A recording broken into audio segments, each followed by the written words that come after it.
Davide è un'azienda piccola con una grande vista. Siamo sul lago Arancia a Sambuca e qui davanti a te hai parte dei tuoi 38 vigneti, no? Che l'azienda di prima in realtà nasce dopo tutta una lunghissima esperienza come conferitori, cosa che continuate a fare, mi raccontavi.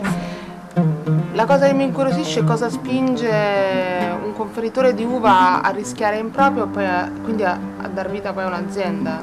Cosa che ti ha spinto? Sì, innanzitutto spinge molte volte la voglia di fare di creare qualcosa, perché il vino non è altro che una creazione che fa l'uomo utilizzando una materia prima che è eccezionale.